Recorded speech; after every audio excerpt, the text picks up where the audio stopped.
Buenos días a todos y a todas. Luego de esta primera mesa en el escenario de bioeconomía, damos comienzo a la segunda mesa. Luego una primera mesa conceptual. Esta segunda mesa se llama Bioeconomía Argentina en la práctica, oportunidades y desafíos de los sistemas tecnoproductivos en el territorio. Como se expuso en la primera mesa y quedó muy claro, no hay una única definición de bioeconomía, hay diferentes definiciones, y ese concepto está en construcción, pero tomando un poco las palabras de Adrián Rodríguez, sí podemos pensar la bioeconomía como una ruta para la diversificación productiva, para la innovación, para el agregado de valor, para el desarrollo territorial, para la especialización inteligente de los territorios. Y también tomando otra idea de la mesa anterior, no hay una única bioeconomía, si bien puede haber en la Argentina un sesgo discursivo o un imaginario popular hacia asociar bioeconomía con recursos agrícolas o biocombustibles, hay todo un mundo de aplicaciones de la bioeconomía. En esta mesa vamos a intentar recorrer a través de los 5 expositores, que aprovechamos para agradecerles su participación que hoy tenemos. Las exposiciones nos van a permitir entender un poco más acerca de los senderos de oportunidades de las diferentes bioeconomías que confluyen en el territorio argentino, qué oportunidades de desarrollo, de innovación, desarrollo productivo están asociadas, qué desafíos presentan estos diferentes mundos de la bioeconomía y por qué no, qué posición tiene la Argentina respecto a diferentes áreas de aplicación. Sin más, voy a dar comienzo a la mesa, voy a presentar al primer expositor, que va a tener entre 12 y 15 minutos. Les pedimos que respetemos los tiempos, así podemos después tener tiempo para las preguntas y las respuestas. Lo presento a Matías Peire, que es licenciado en Administración por la UBA y magíster en Finanzas y partícipe del programa ejecutivo de la Singularity University en Estados Unidos. Es cofundador y CEO de GridX, una aceleradora de empresas de base biotecnológica que vincula a científicos del ámbito académico con emprendedores de negocios.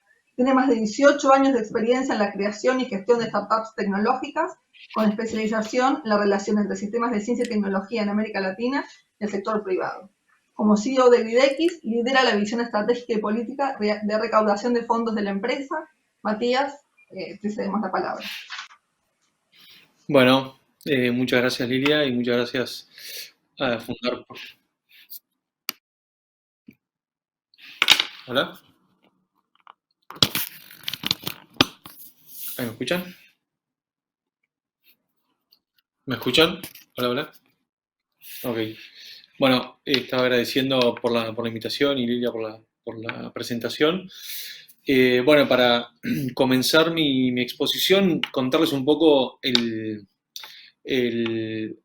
marco donde empezamos a desarrollar GridX.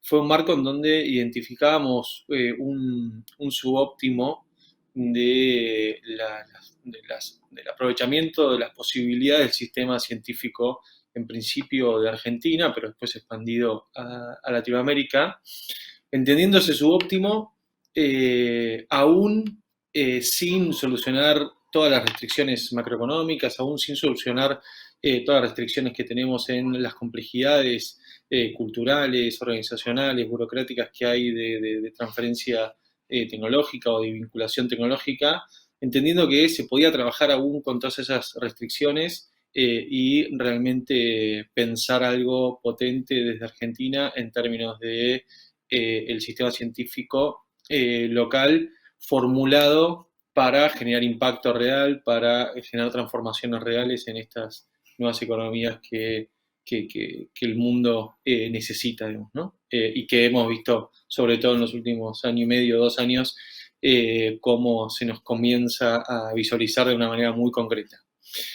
En ese marco entendimos por nuestro recorrido, la experiencia que tenía el equipo de fundador de GridX, que trabajar con la industria del venture capital, que es la industria de capital emprendedor, que es la que financia nuevos proyectos tecnológicos de muy alto riesgo, pero de mucho potencial de impacto y de crecimiento exponencial. Entendimos que esa era la industria en donde, con la cual queríamos trabajar y con la cual queríamos adaptar o intentar abordar ese subóptimo que veíamos de potencial del sistema científico.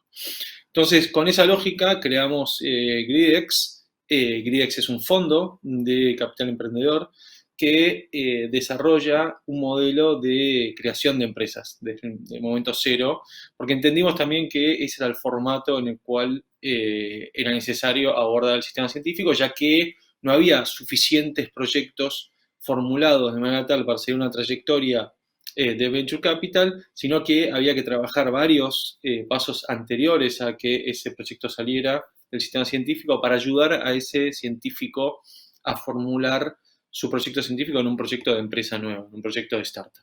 Y en ese proceso entendimos que era muy virtuoso para poder formular bien ese proyecto científico, que se creen equipos fundadores balanceados entre los equipos originales científicos con perfiles de negocio, ¿no? Y es hoy con el modelo que trabajamos y es el que venimos desarrollando ya en los últimos 4 años y medio, casi 5 años, ya que en 2017 empezamos formalmente con el primer fondo que pretendía crear 30 empresas de base científica, específicamente de biotecnología. Una biotecnología nueva, no es la biotecnología tradicional que uno se imagina de la industria farmacéutica, es la biotecnología que está trayendo nuevas soluciones en el agro, en los alimentos, en la descentralización del diagnóstico, la medicina personalizada, y es la que está cambiando también muchas herramientas que permiten acelerar todo este proceso de transformación de tantas industrias con biotecnología, ¿no? Ese segmento específico de nuevas empresas biotecnológicas ha venido creciendo en el mundo, principalmente en Estados Unidos, de manera exponencial. El año pasado, este tipo de empresas, estos startups, han recaudado de la industria del venture capital unos 8 billions o 8 mil millones de dólares, y ese crecimiento, la tendencia sigue de crecimiento exponencial.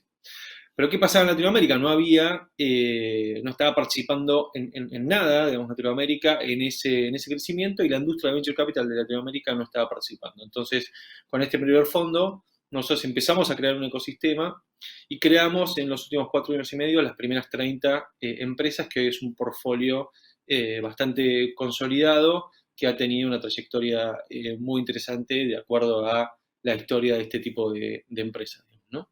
Y una trayectoria interesante también de acuerdo a el entendimiento que nosotros tenemos de la posibilidad que significa el capital emprendedor para encontrar la maximización de las posibilidades de impacto de este tipo de empresas, ¿no?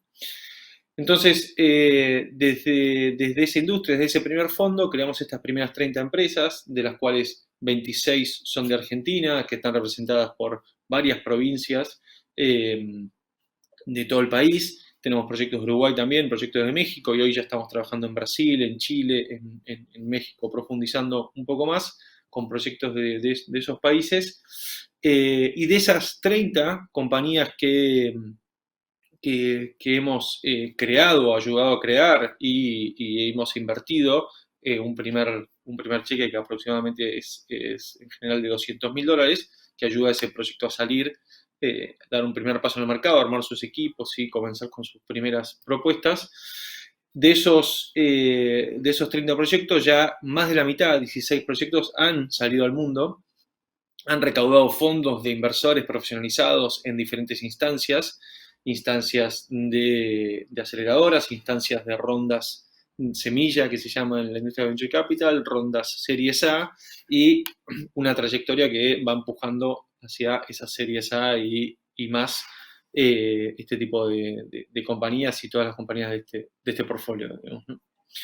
En total, aparte de unos 10 millones de dólares que hemos invertido nosotros hasta el momento, estas compañías han recaudado en el mundo casi 30 millones de dólares adicionales.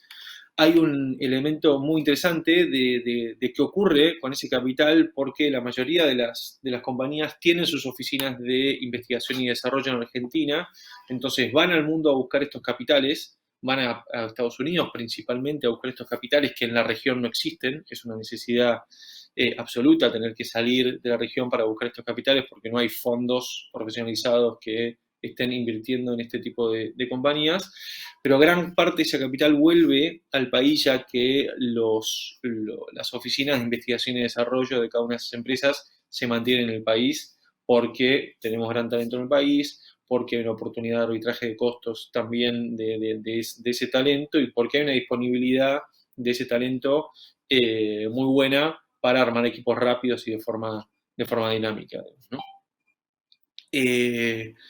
Con ese escenario nosotros hemos creado empresas en el agro, empresas como la empresa Biflow, que ha desarrollado un abordaje a la polinización entendiendo el funcionamiento de las abejas, entendiendo el comportamiento de las abejas, pudiendo manejar ese comportamiento y esa sanidad de las abejas, mejora la polinización, si mejora la polinización, mejora también el rendimiento de los cultivos, sobre todo en cultivos intensivos.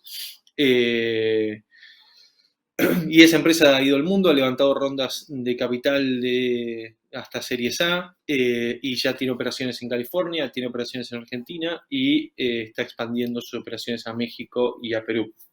Otra de las empresas es STAM, que está desarrollando una nueva generación de bioreactores. Tal vez muchas personas de la audiencia conoce cómo se desarrolla tecnológicamente los bioreactores. Son grandes facilities de mucha inversión y de mucho tiempo de implementación, en donde se desarrollan fermentaciones de turbulencia. Ellos están proponiendo una descentralización con una lógica de nuevas tecnologías, con microfluídica y nuevas capas de tecnología que permitirían hacer bioreactores de una dimensión mucho más pequeña, que permitan tener una trazabilidad y que permitan descentralizar esa producción biológica. También es una empresa que ha ido al mundo, ha conseguido capitales. Y para mencionar un par de empresas más, para ver la diversidad de oportunidades que tenemos, principalmente desde Argentina, les puedo mencionar a Microma, que es una empresa que está desarrollando colorantes en base a hongos, con la necesidad de transformar la industria de alimentos y traer nuevas soluciones que reemplacen las soluciones de origen petroquímico. También ha levantado capitales en el mundo, o Microgénesis, que es una compañía que está trabajando en fertilidad con un porcentaje de mujeres con problemas de fertilidad o de parejas con problemas de infertilidad que ya sin causa aparente, entendiendo la disbiosis del microbioma de esa mujer, se puede revertir con un buen diagnóstico, que es el desarrollo tecnológico que ellos tienen, y una buena terapéutica de dieta, probióticos y nutracéuticos para revertir esa disbiosis y por ende la infertilidad. Tomorrow Foods es una compañía que está haciendo proteínas alternativas en base a legumbres, principalmente arvejas, garbanzos, y ya está en el mercado, ha tenido su planta productiva y también ha recibido capitales de diferentes partes del mundo. En fin, es un mundo de una gran cantidad de empresas y una diversidad de aplicaciones científicas y de potencialidades que tenemos que, de alguna manera, en estos cortos 4 años y medio, entendemos que demostramos que había que estábamos operando en ese subóptimo.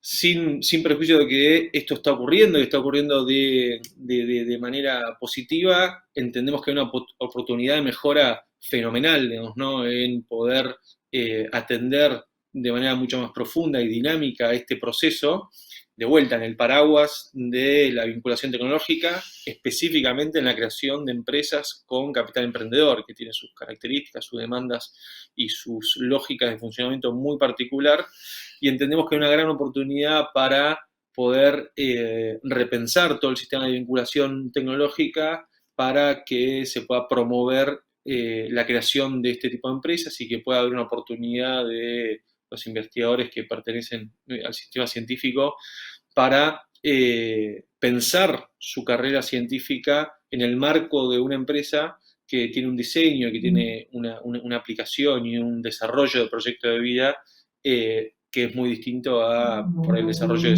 que se realiza en la academia y que más allá de eso, igualmente hace que el científico siga explorando la frontera del conocimiento, siga aportando conocimiento. Son todas empresas de base científica que siguen explorando esa frontera del conocimiento y nosotros entendemos que hay una gran oportunidad en potenciar esto, que el mundo, como se viene mencionando, necesita transformar su matriz productiva y que la biotecnología y la ciencia ya dispone del conocimiento suficiente para poder transformar esa matriz productiva, pero necesita creatividad y necesita ambición e innovación para poder transformar ese conocimiento científico en impacto real, y nosotros entendemos que este tipo de empresas pueden ser un gran aliado, y entendemos que los capitales de Venture Capital pueden ser una gran oportunidad para que esto ocurra y para que desde Argentina podamos liderar a América Latina en la creación de este tipo de empresas y en la creación de un ecosistema novedoso de este tipo de empresas que aún no ha arrancado en la región, y el mundo ya muestra una tendencia en alza muy importante. Sí, muchas gracias. Después, si hay preguntas, seguimos por ahí. Muchas gracias, Matías. Sin duda tu presentación nos da puntas para explorar la bioeconomía desde la oportunidad de generación de nuevas empresas y de, como vos remarcabas, repensar las maneras de articular la ciencia con la tecnología y la innovación, y como en ese sentido LeadX propone un modelo interesante para explorar. En las preguntas tendremos tiempo seguramente para conversar más acerca del modelo, sus oportunidades y sus áreas de aplicación. Vamos a pasar a la segunda expositora de esta mesa.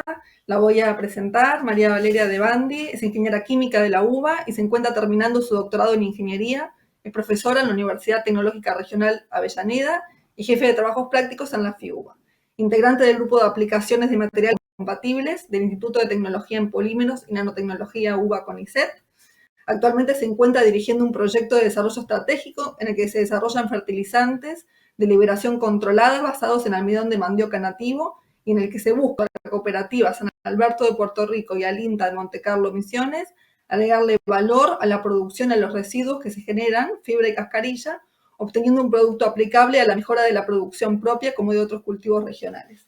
Valeria, te doy la palabra para que puedas exponer. Muchas gracias, Lilia, por tu presentación y por la invitación que nos provee la facultad. Casos específicos de experiencia en transferencia tecnológica y potencialidades de grupos de investigación que utilizan en su desarrollo biorecursos. Desde la ingeniería se impulsa el desarrollo tecnológico en un proceso que se retroalimenta los propios logros, los hallazgos y por la demanda de la sociedad en general y de la industria. La innovación tecnológica es el resultado de la investigación y el desarrollo, tareas que se llevan a cabo dentro de diversos grupos de la Facultad de Ingeniería de la Universidad de Buenos Aires, a través del contacto con el sector productivo, materializar esa transferencia tecnológica. Como ejemplo de estas transferencias y estas potencialidades, vamos a comenzar a ver si escuchan mejor ustedes. La primera muestra del grupo de biotecnología y materiales biobasados, Instituto de Tecnología en Polímeros y Nanología, dirigido por la doctora María Laura Foresti, en colaboración de la doctora Patricia Ruth. Este grupo de investigación se enfoca en la obtención, modificación, caracterización de potenciales aplicaciones para polímeros que derivan total o parcialmente de recursos de naturaleza biológica, y tanto en su producción como automatización promueve la implementación de rutas biológicas y el desarrollo de sostenibles. Dentro de las ciencias de transferencia biológica que presenta investigación, se encuentra el escalón de nanocelulosa. Este proyecto involucró un consorcio público en el que intervinieron una productora de lubricantes, Wells Lubricant, el CONICET y el propio grupo de investigación, y el montaje de la planta para la Cantábrica de la provincia de Buenos Aires.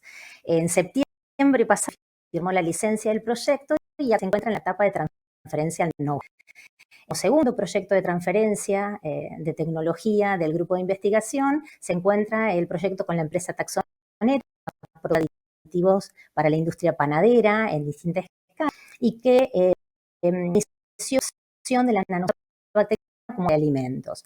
Los resultados preliminares de estas pruebas fueron muy promisorios, bueno, y después quedaron pausados, digamos, por la pandemia y prontamente se tomarán para iniciar de modificar mejora. Después hay dos líneas asociadas a la transferencia de tecnología que se desarrollan en conjunto bajo de la doctora Boyán, de Ciencias Exactas y Naturales, que implican la utilización de almidones. En el primer caso, el desarrollo con la empresa Saporiti para desarrollar con digestibilidad modulada como aditivos alimentarios. Y en el segundo caso, hay dos proyectos vigentes, gracias a una startup y a un proyecto Argentina contra el hambre. La modificación física y química de los almidones, desarrollo actualmente no existe en Argentina. Bueno, y que se encuentra en inicio de su desarrollo, grupo de investigación.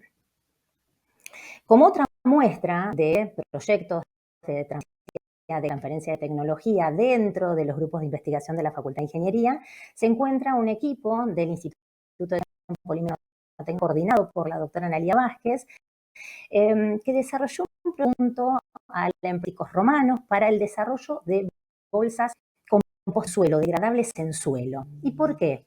Porque debían hacer frente a una que encuentran los centros urbanos y es el poco a las plantas de compostaje. Este desarrollo de bolsas sensibles al agua y biodiversidad en suelo se llevó a cabo con un costo competitivo y con la utilización de materia nacional. Esto que detalla es una muestra pequeña de lo que es el salto de escala del trabajo de laboratorio al trabajo de planta piloto. En el laboratorio se desarrollan fórmulas, se caracterizan los niveles de desarrollo, o ven ensayos de biodegradación en el suelo, obviamente todo lo asociado a la característica del comportamiento mecánico de las películas, gracias a una máquina de Universal Syntron que está disponible en TPN. Y después lo que es el salto de escala, ¿no? Pasar a esta escala la planta piloto con la ayuda de los equipos asociados, como puede ser, por ejemplo, una extrusora para la fabricación de los pellets y la sopladora para las bolsas. Este proyecto tiene ya una patente publicada. Bueno, obviamente siempre con el objetivo de dar soluciones a distintas áreas de aplicación, intentando buscar la minimización del impacto negativo de los agroquímicos convencionales. La doctora Mariana Melag viene trabajando en el desarrollo de fertilizantes de liberación controlada basados en polímeros, como pueden ser el xantano o el quinón.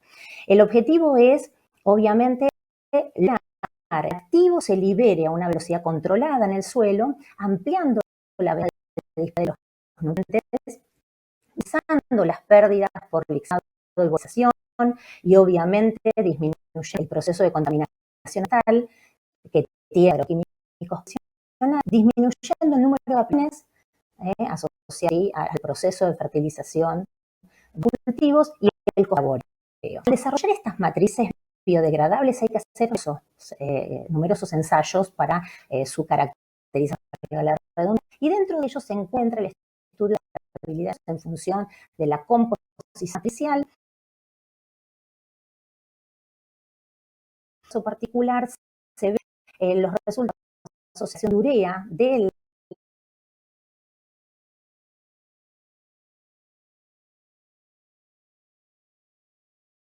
¿sí? Que una marcada ralentización de la liberación amplía la zona de disponibilidad del nutriente en el suelo.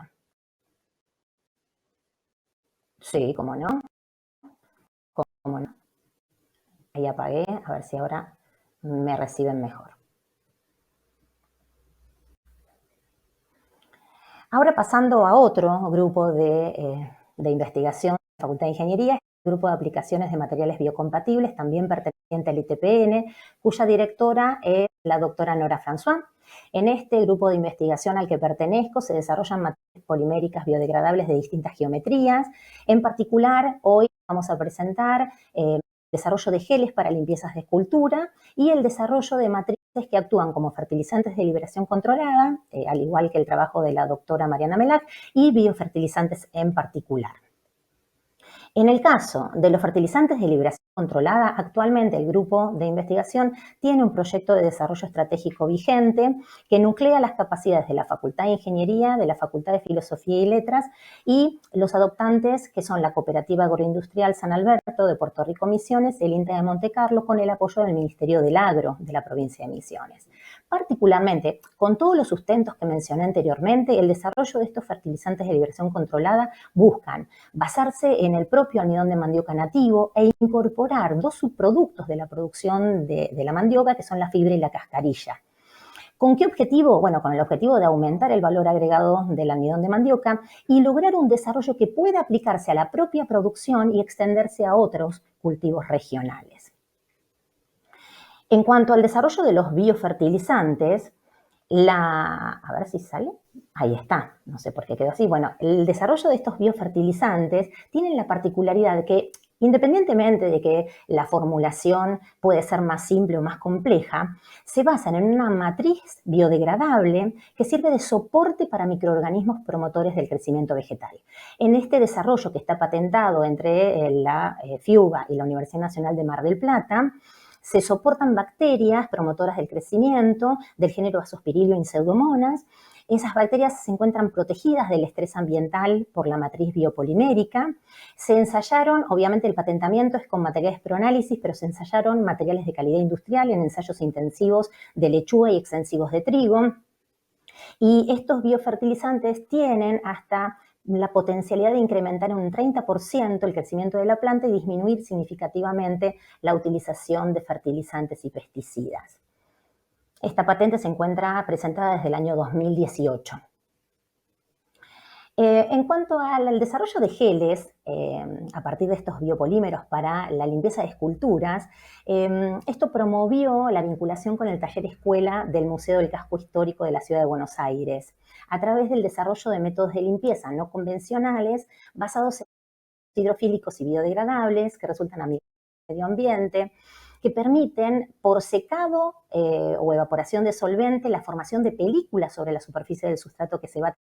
Esto favorece o permite, ¿sí?, la implementación en posición vertical sin la inconveniencia del escurrimiento, del tratamiento y obviamente digamos, todo lo que tiene que ver con el impacto sobre el restaurador que va a realizar la técnica de limpieza, ya que evita el contacto con vapores tóxicos y sustancias corrosivas. Avanzando en otras áreas de investigación, ¿sí?, y en otras áreas de aplicación, hay un laboratorio que es el Laboratorio de Investigaciones en Tecnología de Alimentos, que pertenece al INTESIN y que tiene sede en Ciudad Universitaria, en el Departamento de Industrias de la Facultad de Ingeniería. Este grupo de investigación se encarga de desarrollar proyectos asociados a procesos de preservación de alimentos y a su optimización, a la revalorización de subproductos agroindustriales y al desarrollo de nuevos productos mediante la implementación de tecnologías amigables con el medio ambiente.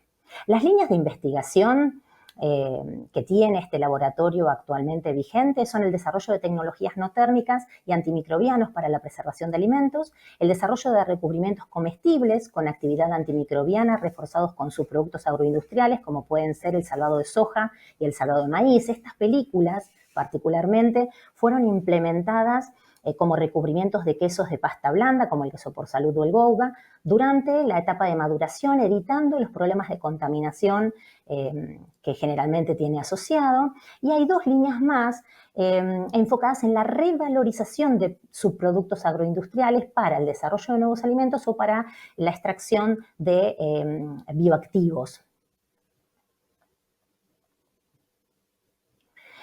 Basados en estudios de la Organización de las Naciones Unidas para la Alimentación y la Agricultura, se estima que un tercio de la producción de alimentos destinado al consumo humano se pierde por año. Esto en números, ¿sí?, representa 1.300 millones de toneladas de biomasa perdida, 750 millones de dólares anuales de pérdida y lo equivalente a la alimentación de 870 millones de personas, ¿sí? Pensemos la sensibilidad de estos números en la situación del hambre que vive el contexto mundial. Independientemente de la distribución o la caracterización de estos residuos, se generan de distintas etapas de la cadena agroalimentaria. En particular, países subdesarrollados o en vías de desarrollo generan la mayor cantidad de desperdicios en las primeras etapas de la cadena, mientras que se observa que países desarrollados tienen su principal conflicto en la generación de desperdicios en la etapa de consumo final. Bueno, el laboratorio trabaja desde el año 2013 en el desarrollo de estrategias para la revalorización de subproductos, asociados particularmente a hortalizas. En este caso vemos el caso de la remolacha. Toda la parte de tallo y hoja llega a representar entre el 25 y el 75% de la planta.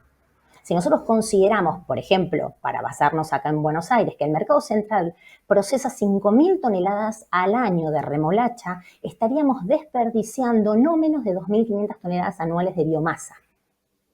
El laboratorio, con el objetivo de desarrollar estos procesos de revalorización, inició una serie de encuestas para conocer hábitos de consumo de hortalizas, en particular de la remolacha y sus hojas, y descubrió que la generación de los desperdicios tiene lugar en distintas etapas. Independientemente de eso, se abocó a la caracterización de los recursos, ¿sí?, de biomasa, en particular del tallo y de las hojas, desde el punto de vista físico-químico, nutricional, microbiológico y sensorial en distintas etapas de su producción, encontrando que resultaba una materia prima de alto valor para el desarrollo de productos alimenticios, ya sea de alimentos mínimamente procesados, o como fuente de extracción de compuestos bioactivos, principalmente polifenoles y pigmentos betalaínicos, que pueden ser incorporados para el enriquecimiento y la preservación de alimentos. Esto obviamente abre un abanico de posibilidades de aplicación y de vinculación del laboratorio con la industria alimentaria. Como último, les voy a mostrar al grupo de Ingeniería de Polímeros y Materiales Compuestos, que se encarga de desarrollar y caracterizar materiales compuestos basados en biopolímeros y reforzados con fibras del mismo biopolímero de alta resistencia y rigidez o de otros polímeros de naturaleza semejante. Estos materiales permiten desarrollar estructuras livianas, biodegradables y reciclables vía fusión y presentan buen potencial impacto alternativa atractiva para industrias como pueden ser el transporte, envases estructurales, artículos deportivos y valijas. Bueno, como verán, hay muchas potencialidades y muchas actividades de transferencia tecnológica dentro de los grupos de la Facultad de Ingeniería de la Universidad de Buenos Aires que se abocan a la aplicación de los biorecursos, y obviamente es indispensable que estos grupos tengan vinculación con el sector productivo a través de unidades de vinculación y transferencia que se encuentren actualizadas y activas dentro de las unidades académicas. Muchas gracias por su atención y después quedaré a disposición para algunas preguntas. Muchas gracias, Valeria, por tu presentación. Bueno, una vez más el tema de la vinculación que está al centro de las distintas presentaciones. Tema para conversar luego en las preguntas al final. Vamos a dar comienzo al tercer expositor, a la tercera presentación. Voy a presentar a Fernando Vilela, luego le daré la palabra. Él es ingeniero agrónomo, graduado en la Universidad de Buenos Aires, en el cual es director del programa de bioeconomía y profesor titular de la cátedra de agronegocios, director del posgrado en finanzas agropecuarias y ambientales y la diplomatura en bionegocios sostenibles, y ha sido decano desde 1998 hasta 2006, donde fue coautor de las nuevas carreras de licenciatura en ciencias ambientales, gestión de agroalimentos y producción vegetal orgánica. Es consultor de CARI, miembro de las comisiones directivas de Maizar, Eticagro y la Asociación Argentina de Biocombustibles e Hidrógeno. Columnista sobre bioeconomía en Mitre y El Campo, subsecretario de Asuntos Agrarios de la provincia de Buenos Aires de 2007 a 2008, expresidente del Consejo Nacional de Profesionales del Agroalimentos y Agroindustria, miembro director de la International Food and Agribusiness Management Association Board of Directors, profesor de cursos y clases de maestría de agronegocios, producción vegetal, economía agraria, salud pública y agrometeorología, y de la maestría de mejoramiento vegetal en la Universidad de Rosario y las demás maestrías en la UBA. Dirigió más de 40 proyectos de investigación, consultoría y convenios de cooperación científico-tecnológica. Es autor de 15 libros, 12 capítulos de libros y 39 publicaciones internacionales. Fernando, te damos la palabra y muchas gracias por tu participación en el evento. Muchas gracias, Lilia, muchas gracias a los organizadores. Hemos escuchado algunos proyectos extremadamente interesantes del uso de la biomasa y de la transformación de la misma en distintos tipos de productos. Yo voy a tratar de dar otra escala de percepción y conectar algunas de las presentaciones, especialmente la de recién, en sistemas más extensivos, ¿no es cierto?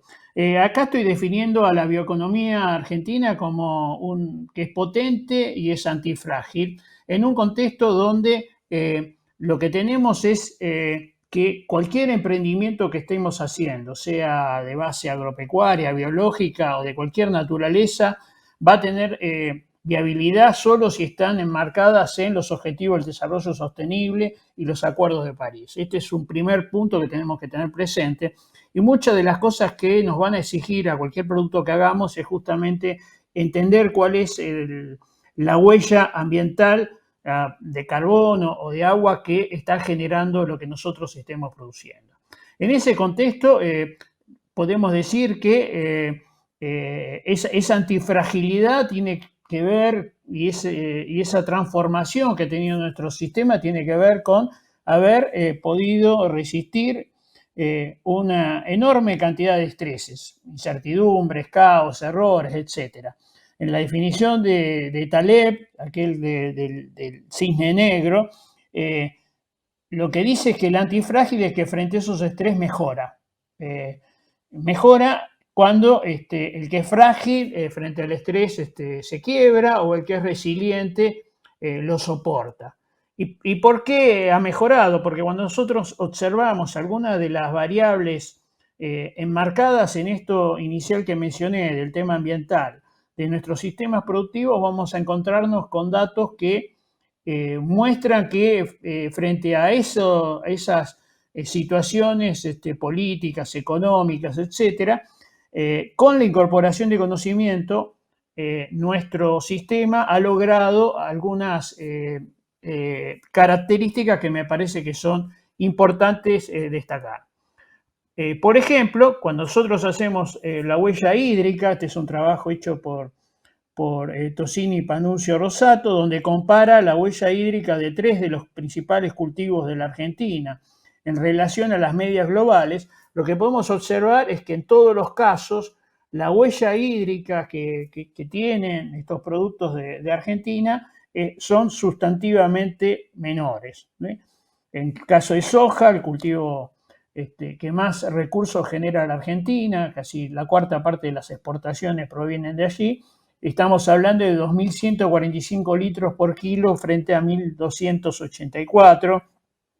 En maíz en 1.200 contra 600, o en trigo 1.800 contra 1.200. En todos los casos hay una sustantiva mejora en la huella hídrica de nuestros productos, eso vinculado a sistemas como puede ser el de la siembra directa, con el paquete completo, con rotaciones, etc. No solamente la huella hídrica es mejor por esta situación, por mejor aprovechar cada uno de los litros que antes por erosión o por las pendientes no ingresaban al suelo, y el que ingresa, en el caso de la siembra directa, tiene una masa de material que impide que la salida del agua del sistema por evaporación se reduzca y mayoritariamente pase a través de la transpiración, generando entonces fotosíntesis. Cuando miramos la huella de carbono, hay un trabajo de hace algunos meses hecho por la gente del INTA, Bon Giovanni y su equipo.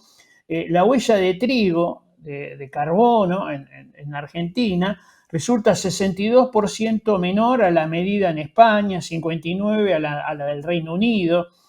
Incluso países más extensivos como Australia tienen valores significativamente más altos.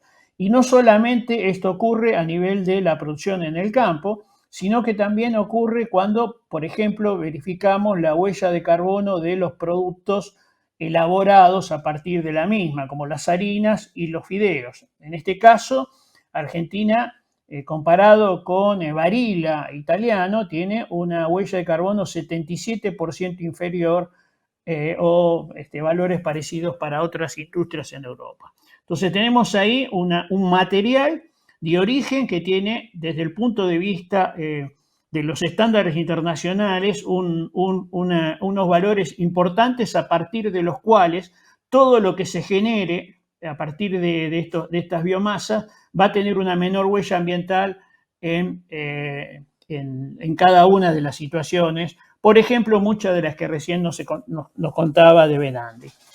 Cuando vemos cómo se compone la huella ambiental del trigo en estas mediciones, fíjense que los residuos de cosecha son los que tienen la mayor incidencia y después le siguen las emisiones de fertilización. Es allí donde estos trabajos que recién estábamos viendo de la Facultad de Ingeniería en torno de liberar más lentamente los nutrientes cobran sentido. Lo mismo que aquellos que tienen que ver con el aprovechamiento de los biofertilizantes. Todos ellos van a estar actuando generando una menor huella ambiental en los productos que obtengamos y que se van a transmitir a todo aquello de agregado valor que hagamos. Ahora, los residuos de cosecha tienen que ver con lo que se llaman los rastrojos, y eso es una componente de tallos, hojas y raíces que están en el suelo, pero lo que está en la superficie es un valor importante que debemos tener presente y tratar de eliminar. Ahora, ¿qué podemos hacer con eso? Bueno, ya estamos empezando a hacer cosas.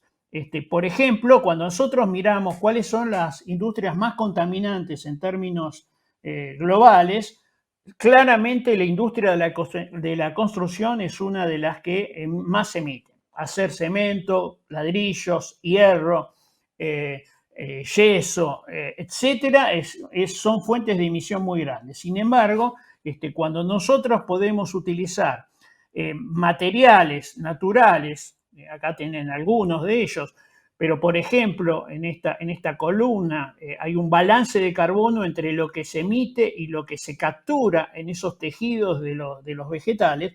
Vemos que hay un porcentaje muy alto que están capturando eso, pero que es la parte que se descomponía y liberaba. Si nosotros capturamos estos elementos y los transformamos en material para la construcción, en paneles, esos paneles van a tener doble ventajas desde el punto de vista ambiental. Por un lado, van a estar capturando carbono, secuestrando del ambiente, y por el otro, las construcciones que se hagan a partir de eso, o de madera, van a ser desde el punto de vista ambiental también más amigables, porque el uso de energía, tanto sea para la refrigeración como para la calefacción, va a ser 90% menor. Es por eso que hoy las tendencias mundiales apuntan justamente a construcciones sustentables que manejen este tipo de materiales que estamos describiendo. En Argentina ya se está instalando la primera planta en Tandil que va a hacer uso de rastrojos de trigo para la construcción tal como estamos mencionando. Claro que estas construcciones son ignífugas y reúnen todos los requisitos que estamos planteando. Con esta situación en la cual lo que se hace, se comprime esas placas de trigo y son aptas para edificios hasta de varios pisos. No hay ningún tipo de problema, y tal como estamos mencionando, desde el punto de vista ambiental son sustentables, permitiendo una certificación de eficiencia energética que hoy a nivel global cada vez va a ser un requisito más presente en cada una de las situaciones. Quiero mostrar desde otro lado otro tipo de casos. Conozco los que van a presentar el resto de la mesa, así que no voy a abordar ellos.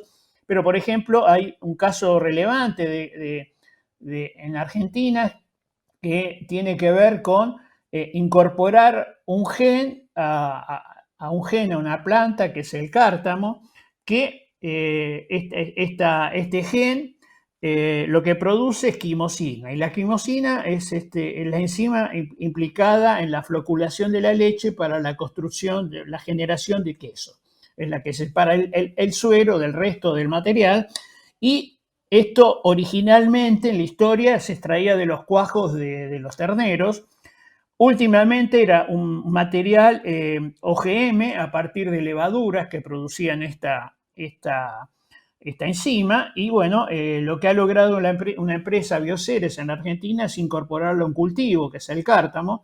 Ese cultivo, que es una especie de ambientes semiáridos, se cultiva en la zona de La Rioja, Catamarca. De allí, de las semillas que podemos hacerlas semejantes a lo que puede ser un girasol más pequeño, se extrae esta enzima y esa enzima después en Argentina ya se está produciendo y hay una planta en Córdoba que permitiría abastecer un porcentaje muy significativo de las necesidades mundiales de producción de quesos cuando esté en una escala de funcionamiento de diseño final. Estos formatos, digamos, de generar un cultivo como la base para producir diversas moléculas, bueno, tiene un potencial enorme y se están explorando distintos tipos de situaciones. Finalmente, lo que quería marcar es algunos aspectos del maíz, ¿no es cierto? El maíz es el cultivo americano que genera la biomasa mayor, más de 1.000 millones de toneladas a nivel mundial, pero solamente un porcentaje pequeño, en torno del 16%, se comercializa. Y Argentina, en este sentido, es un jugador importante, es el segundo o el tercer exportador mundial, pero con una, digamos, composición de exportaciones inadecuada. Más del 60% lo estamos exportando como grano, y los otros grandes jugadores, como Brasil, es la mitad del porcentaje de argentino, los Estados Unidos la cuarta parte. ¿Qué hacen con el resto? Y producen proteínas, producen bioproductos de distinta naturaleza, algunos parecidos a los que recién se mencionaba. Allí, entonces, nosotros necesitamos aumentar la superficie de maíz para mejorar la rotación agrícola, que en mucho tiempo fue casi un monocultivo de soja. Pero cada millón de hectáreas de las 17 que hoy tiene la soja que le transferimos al maíz es un 5% del mercado mundial del grano. No le podemos agregar mucho 5% sin deprimir los valores, con lo cual una política de Estado debería ser formular estrategias para que muchos de los diseños que recién nos contaban de la Facultad de Ingeniería en términos de transformar esa biomasa en múltiples productos de gran valor juega un rol fundamental. Lo mismo ocurre a partir del aprovechamiento de, por ejemplo, de la soja y los múltiples productos que pueden extraerse a partir de la misma.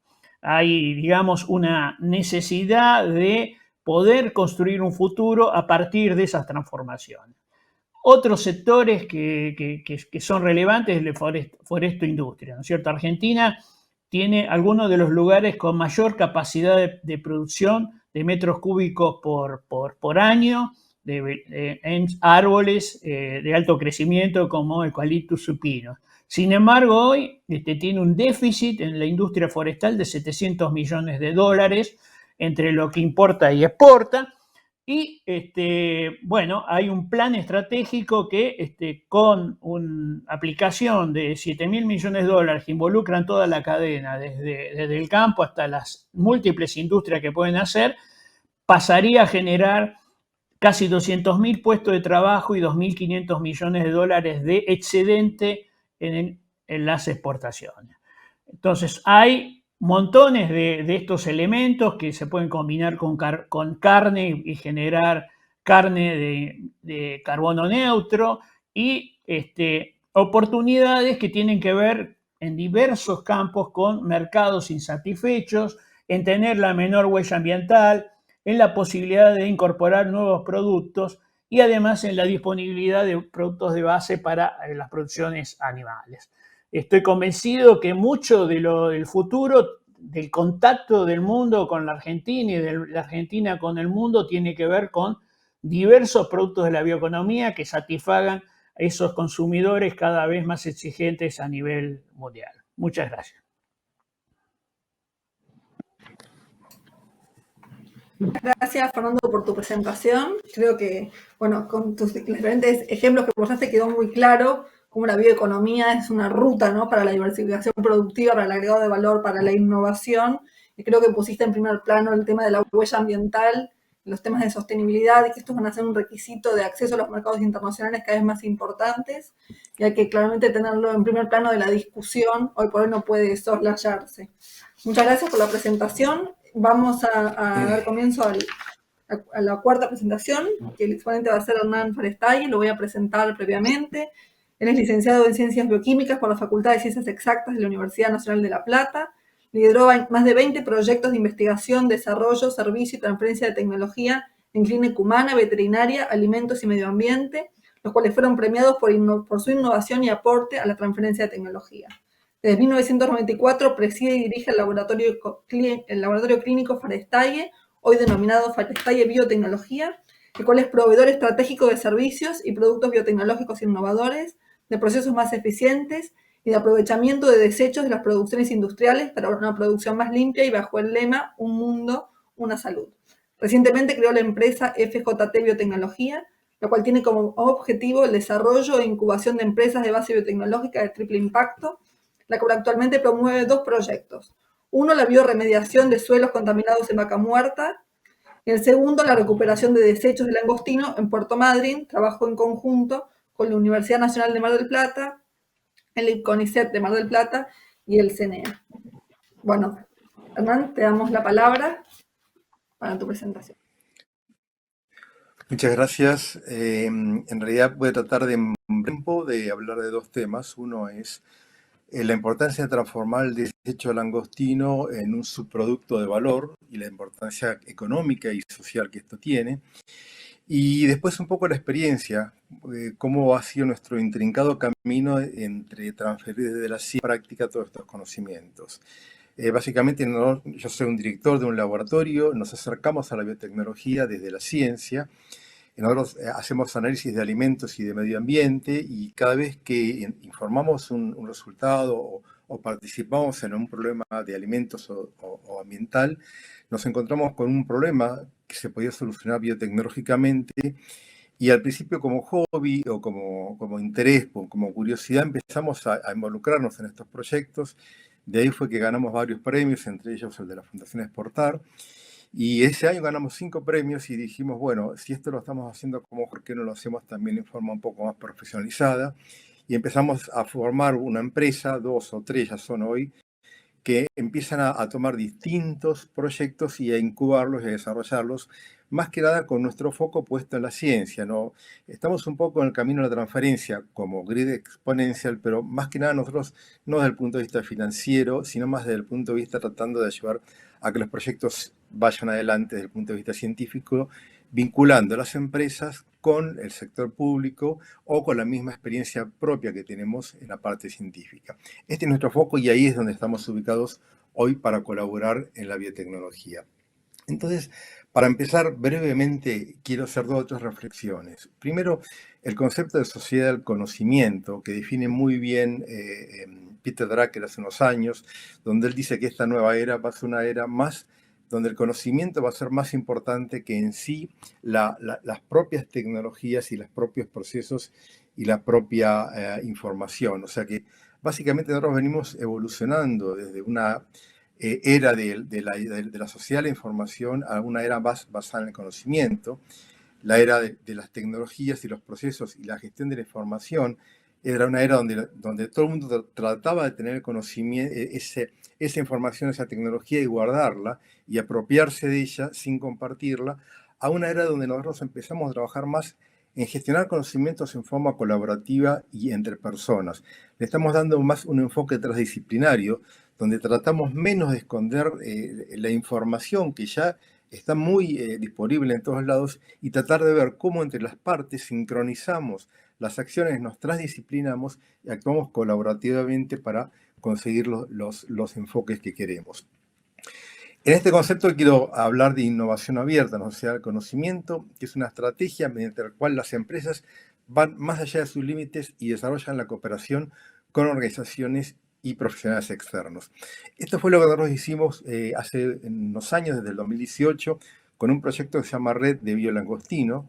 Nos juntamos un montón de empresas y instituciones públicas de distintas áreas, de distintos lugares del país, y empezamos a colaborar con el desarrollo del conocimiento independientemente de quién lo fuera a aplicar o cómo lo fuera a aplicar. Entendemos que hay suficiente cantidad de producto de desecho de langostino como para que esto pueda escalarse a 3, 4, 5, 6 empresas que puedan desarrollar y transferir a la fase industrial todos estos conocimientos. Hoy prácticamente tiramos el 50% del langostino desechado. Esto va a depender el porcentaje, si se vende el langostino entero o si se vende el langostino pelado, va a ir de un extremo al otro. Pero básicamente eso nos obliga a enterrar entre 500 y 600 toneladas de residuo de langostino. Estos que son productos que impactan negativamente en el medio ambiente podrían ser, si nosotros los tratáramos y hiciéramos una biorefinería, tienen un valor agregado. Hoy el mundo factura 6.800 millones de dólares y tiene un crecimiento del 24,7% anual de utilización de estos biopolímeros. Argentina, si hoy estuviese en el mercado recuperando estos desechos, estaría facturando entre 300 a 350 millones de dólares, y básicamente en los próximos años podría llegar a facturar 1.000 millones de dólares, siguiendo la misma lógica de nuestra participación en el langostino que tenemos a nivel mundial. Pensando en esto, bueno, aquí lo vemos más o menos cuáles son las aplicaciones de los biopolímeros estos en el tratamiento de aguas, en la parte farmacéutica, biomedicina, cosmética, en la parte de agricultura. Y hoy, bueno, hay una lista interminable de usos que si uno los empieza a mirar no puede creer, porque desde biopolímeros, es un biopolímero del quitosano, es un biopolímero degradable que está presente en estos organismos, tiene usos agrícolas, industriales, bueno, no le voy a leer toda la lista porque los voy a aburrir, pero me parece que si medianamente la miran rápido se dan cuenta que aplica desde antígenos antimicrobianos, retención de metales pesados en aguas, en fin, la lista es interminable y las propiedades son muy importantes, por eso está creciendo tanto la demanda a nivel mundial de estos biopolímeros. Hoy el principal productor del quitosano es China, le sigue Estados Unidos, Europa y prácticamente muy poco América del Sur y América Central. Hay un trabajo muy interesante de Daniel Lara que acaba de publicarse el 11 de agosto de 2021, donde encuentra cuáles son las principales limitaciones, ¿no es cierto?, en la transferencia desde el sector público al sector privado para empezar a producir todo esto. Imaginémonos que tenemos un mercado de 300 millones de dólares de exportación y estamos enterrando todo eso a un costo, porque encima prácticamente a cada empresa pesquera le cuesta casi como $200.000 al año enterrar todo eso. Entonces uno se pregunta, bueno, ¿por qué alguien entierra algo que tiene tanto valor? Evidentemente es porque está fallando la transferencia. Hay mucho conocimiento científico, hay mucho aporte del Estado en trabajar en esto para transferir los conocimientos, pero aún está faltando que formemos mejor el ecosistema de transferencia, el ecosistema en cual la gente genera confianza entre la parte pública y la parte privada. No quiero echar las culpas a nadie, todos tenemos parte de las culpas, y yo creo que aquí, más que hablar de culpas, diría que tenemos que hablar de cultura. Hoy creo que tenemos que replantearnos la cultura con la cual estamos trabajando. Aún el sector público todavía sigue defendiendo sus conocimientos como en la era de la información. Yo tengo este conocimiento y lo quiero guardar, es mío, mi secreto, es mi publicación, es lo que yo quiero mantener. Disculpen, estoy haciendo una generalización, no es cierto. Hay mucha gente que ya ha transformado sus cabezas dentro del sector público y está transfiriendo con mucho entusiasmo a las empresas todos estos conocimientos. Y también existe dentro del área privada los empresarios, aquellos que empiezan a darle valor al intangible del conocimiento y empiezan a invertir y a gastar su dinero en tratar de generar conocimiento para manejar sus procesos, y también aquellos que consideran que la universidad es algo público, que le pagamos el sueldo y que nos tendrían que transferir el conocimiento de forma gratuita sin aplicar nada. Entonces, sobre esta es la cultura que nosotros tenemos que trabajar, porque evidentemente en estos 2 o 3 años que venimos trabajando tratando de transferir, aún no tenemos resultados concretos, y si le tengo que adjudicar a algo esta falta de transferencia, quizás un poco es la complejidad de lo que estamos trabajando, ahora le voy a mostrar un poco esta complejidad, pero también tiene que ver con esta falta de cultura, de transferencia de conocimiento, de trabajar entre todos en forma más aunada, desarrollar escalas pilotos, tratar de tener mejores esquemas de acuerdos públicos-privados, ¿no? Bueno, en el 2019 ya hacemos la primera reunión global del aprovechamiento del desecho langostino entre varias instituciones. Trabajan desde de la Secretaría de la Industria de Ciencia y Tecnología de la provincia de Chubut, gente de energía atómica, nuestro laboratorio, el Parque Industrial de Madryn. Bueno, hubo varios áreas que se juntaron en esta red de biolangostino. Mantenemos una red de WhatsApp y mails comunicándonos. Hicimos seminarios, nos reunimos, se trataron varios temas, desde las tecnologías, el valor agregado, el mercado, las cuestiones que tenían que ver con las patentes, la protección del conocimiento, la transferencia. En fin, tratamos de enfocarnos desde distintos puntos de vista, primero desde el punto de vista científico, y después en un segundo encuentro en marzo del 2020, aquí estaba por empezar la pandemia, casi tuvimos que suspender la reunión esta, ya hicimos un trabajo práctico, fuimos a las empresas productoras de estos desechos de langostinos y a las tratadoras de estos desechos de langostinos, y empezamos a entender la problemática desde que si queremos transformar un desecho en un subproducto, tenemos que empezar por darle un tratamiento del subproducto, ya no es un desecho que se puede tirar al piso, ya tiene que tener un canal, una trazabilidad, un protocolo aprobado por SENASA para que esto pueda ser transformado en distintos tipos de subproductos del langostino. Con lo cual hay una cierta complejidad entre cómo aparece este subproducto en la cadena productiva y cómo termina. Y de ahí es que ese subproducto puede valer de $10 el kilo, como es un commodity producido por China, hasta $4.000 o $5.000 el kilo a un subproducto que uno lo puede comprar en Sigma, el mismo quitosano, obviamente tratado de distinta manera. Entonces, bueno, en esas reuniones se trató con las cooperativas de tratamiento, estudiamos cómo era el requisito, el producto tiene que estar lo más fresco posible para evitar su degradación. Hay que ver si viene con cabeza o sin cabeza. Cada etapa, obviamente, que nosotros le agregamos, aumenta el costo del proceso, pero mejora también el costo de lo que el valor de lo que vamos a vender. Entonces tenemos que hacer un estudio de mercado donde evaluemos qué tipo de producto podemos obtener y qué tipo de mercado nos podemos acercar. Trabajamos sobre los procesos, hay distintos tipos de procesos, hay distintos tipos de extracciones, hay otros subproductos como colorantes, que es la xantacina, lípidos, proteínas. Evidentemente, bueno, hay muchos puntos que todavía seguimos evaluando, hasta mismo los efluentes que vamos a producir una vez que empecemos a tratar todos estos subproductos. En nuestro laboratorio, bueno, como les comentaba hoy, es un laboratorio que nace los análisis y cuando vamos haciendo análisis nos vamos a encontrar problemas de los clientes, hacemos análisis para la parte de la pesca, nos encontramos con este problema, hacemos análisis para vaca muerta de gas y petróleo, nos encontramos con los problemas de bioremediación, hacemos análisis para la cerveza, nos encontramos con problemas de levaduras, o sea, cada vez que nos acercamos a un cliente dándoles un servicio analítico, nos encontramos con un problema y vemos que son infinidad la cantidad de problemas. Y bueno, nuestras limitaciones básicamente es que nacimos de un laboratorio y aún nos falta infraestructura, tanto de transferencia como de financiación, como de gestión de proyectos. Y lo que hemos ido haciendo, hemos ido aprendiendo un poquito con el tiempo y viendo de algunos lugares donde tenía más experiencia que nosotros. Nos hemos asociado con una empresa de biotecnología de Carolina del Norte que también nos está ayudando a incubarnos a nosotros mismos como empresa incubadora de otras empresas. Hoy ya, como decíamos, hay 3 empresas, una que fabrica levaduras, micelos de hongos y plantas clonadas, otra que está trabajando con la parte de bioremediación de suelos contaminados y otra que está trabajando con la recuperación de desechos de langostinos.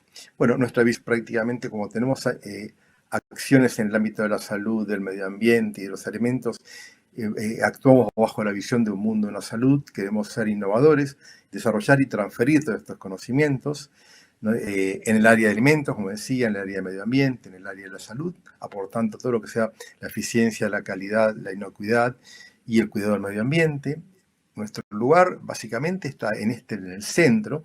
Como centro de biotecnología nos vinculamos bien con universidades y organismos de investigación y tratamos de armar esquemas de pruebas pilotos, de desarrollo, de financiar las etapas iniciales de los proyectos para después transferirlo a las industrias y transformarlo en algo aplicado. Creemos que es un lugar que hemos ubicado, que es un lugar estratégico, es muy bueno. Quizás nos faltaría más unirnos con gente que tiene experiencia como Grid Exponential para lograr más sinergia entre las dos instituciones, que ellos saben más financiar e incubar empresas, y nosotros quizás sabemos más de cómo desarrollar los primeros ensayos de las primeras pruebas piloto para transferir tecnologías. El esquema que nosotros tenemos básicamente es de anillos. En el anillo central está toda la parte de gestión económica, financiera y desarrollo del proyecto. Llega una idea, se trabaja en este pequeño grupo, se elige un líder project, por ejemplo, el área de pesca, elegimos un líder project y ese líder project busca en todo, en el ámbito de las fuentes de conocimiento, ya sea universidades nacionales, locales, CONICET, dónde está el conocimiento para después empezar a incubarlo, a desarrollarlo y a transferirlo. Básicamente todas las etapas que seguimos son las etapas clásicas: el screening del proyecto, la selección, la estructura de financiación, cómo va a ser el modelo de gestión. Empezamos a desarrollar y básicamente vemos qué tipo de monetización vamos a lograr con ese tipo de proyectos, y si todo esto funciona, se pone las manos a la obra. Para terminar, diría dónde estamos hoy. Tenemos un mercado mundial muy interesante que tenemos que analizarlo según el tipo de producto que vamos a obtener, la calidad del producto hasta que podemos llegar, el costo de mercado y evaluar nuestros costos internos, la eficiencia de los procesos. El langostino varía mucho por zonas, por temporadas, entonces tenemos que ver en cada momento qué tipo de subproducto vamos a tener. Tenemos que hacer análisis moleculares de estos subproductos que vamos obteniendo. Tenemos que, evaluar qué tipo de extracción vamos a hacer, qué otros tipos de subproductos podemos evaluar, qué impacto ambiental vamos a dejar y cómo podemos ir transfiriendo a empresas que adopten todas estas tecnologías para empezar a hacer la parte de industrialización de este proyecto. En conclusión, creo que básicamente hoy tenemos que trabajar mucho sobre la cultura. La cultura de la innovación abierta, la cultura de compartir el conocimiento. Nos hemos encontrado con muchas trabas y con muchos problemas a veces en tratar de compartir conocimientos. Quizás faltan reglas claras, quizás faltan convenios más simples, quizás falta agilidad entre la unión de lo público y lo privado, pero hay mucho por hacer y yo creo que tenemos que priorizar la importancia y la estrategia que tiene Argentina para posicionarse muy bien en la bioeconomía mundial, como para generar esta cultura, este desarrollo, que no es poco, porque tenemos que aprender a generar esto que llamamos el valor compartido entre los gobiernos, la sociedad civil, los productores, los proveedores. Y digo, este no es un problema del gobierno, este es un problema también de la sociedad civil, de todos los actores. No es un problema que lo pueda resolver un gobierno solo. Yo creo que, como lo vi en Medellín, Medellín ha sido una ciudad donde la articulación entre todos los sectores de la sociedad civil han sido casi más importante que el gobierno mismo en transformar una ciudad que era el eje del narcotráfico, en transformar en una ciudad ícono en el desarrollo, en la innovación y en el crecimiento. Estos modelos yo creo que se pueden copiar y no hay excusas de decir que el gobierno o que la política. Yo creo que somos la misma sociedad civil que tenemos que tomar riendas en esto y empezar a empujar desde empresas, desde inversores, desde todos los ámbitos para poder empezar a cambiar esta realidad. Obviamente la creación de valor compartido ayuda a mejorar toda esta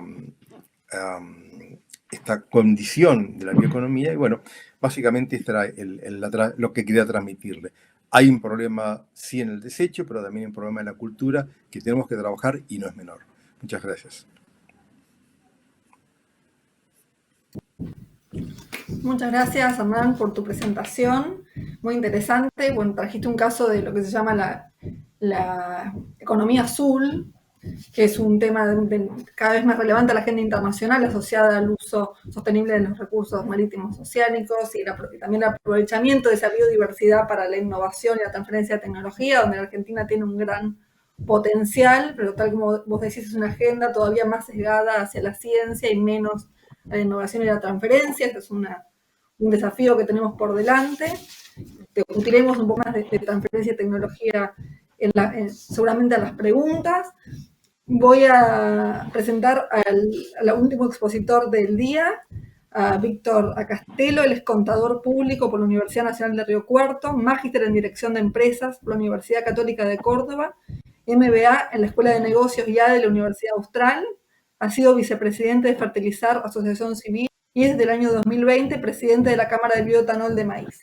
En materia de cooperativismo, se ha desempeñado como subgerente general de Cotagro, Cooperativa General Cabrera, gerente de insumos agropecuarios de las Asociación Cooperativas Argentinas SACA, director de insumos agropecuarios e industria SACA, y es desde 2021 subgerente general de ACA. Le damos la palabra, Víctor. Muchas gracias. Muchas gracias, Lilian. Muy inspiradoras las ponencias de los anteriores disertantes. En el caso mío, vamos a presentar brevemente en estos 15 minutos la Asociación de Cooperativas Argentinas y algunos ejemplos de agronegocios sustentables.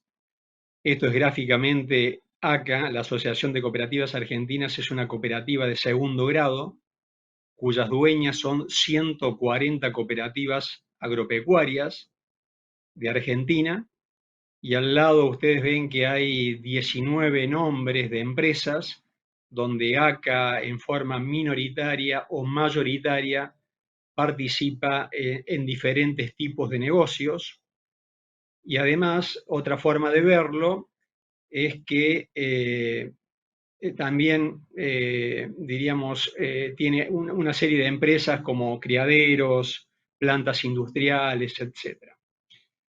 Hoy pretendemos ser los líderes de los agronegocios del país de una manera sustentable y siempre dentro de lo que es el sistema cooperativo. Hay dos grandes corrientes de negocios dentro de nuestra organización. Una es la vinculada a todo el área de granos, donde en el último ejercicio fiscal se comercializaron 24 millones de toneladas de granos que provienen de cooperativas o de productores que los llamamos CDC, los Centros de Desarrollo Cooperativos, que donde no hay cooperativas, ACA se instala con sus propios centros, y a través de 4 puertos propiedad de ACA, comercializamos esas 24 millones de toneladas, aproximadamente un 19% de los granos que produce Argentina, ya sea en el mercado interno o en el comercio exterior. Y la segunda corriente de negocios son los agroinsumos, los insumos agropecuarios que ACA produce en sus propias instalaciones, en sus criaderos de semillas, en sus plantas industriales de fitosanitarios, de fertilizantes en Argentina, en la fábrica de nutrición animal, en la producción de sanidad animal, la fábrica de silobolsas que está en General Pico, La Pampa, o en la distribución de combustibles. Le proveemos entonces de propia producción o a través de la compraventa de insumos agropecuarios a las cooperativas y de estas a sus productores o en forma directa a productores a través de los centros donde ACA está instalada. Son 50.000 productores agropecuarios de Argentina, pequeños y medianos, que forman parte del ecosistema cooperativo de ACA. Y ahí ven dos pequeñas herramientas que son ACA Mi Campo, que es la herramienta para la agricultura digital que están usando los productores hoy de ACA, de cooperativas, para hacer agricultura por ambientes, y ACA Market, que es el e-commerce de ACA para la comercialización electrónica de los agroinsumos. Un comentario breve sobre proyectos ligados a la bioeconomía. Siempre mencionamos este proyecto que está en Juan Llerena, provincia de San Luis. Es el criadero de cerdo que tiene 2.900 madres, que ahí produce alimentos, obviamente es carnes de cerdo, y también produce energía verde, ya que los purines de los cerdos, con biomasa, la producción de cultivos energéticos como maíz, sorgo, se vuelcan a 5 biodigestores, lo que permite generar 2 megawatt hora de energía verde que se vuelcan al sistema interconectado nacional. Es un concepto donde se producen alimentos y energía, y bueno, y con los biodigestatos, diríamos, estos biofertilizantes se utilizan para los campos vecinos, donde ACA produce también semillas de maíz, híbridos de maíz, de sorgos, etcétera, y bueno, es como que hay un círculo, ¿no? Porque bueno, los desechos de los cerdos vuelven al final al suelo, enriquecen los campos, nuevamente a producir maíz para seguir alimentando los cerdos. Bueno, este es el criadero de Yanquetruz y esos cerdos viajan al frigorífico de Poce en Córdoba, provincia de Córdoba, donde acá luego lo faena y produce los alimentos marca Magret, que se venden así al mercado argentino. Energía verde y alimentos, creo que es un ejemplo de bioeconomía.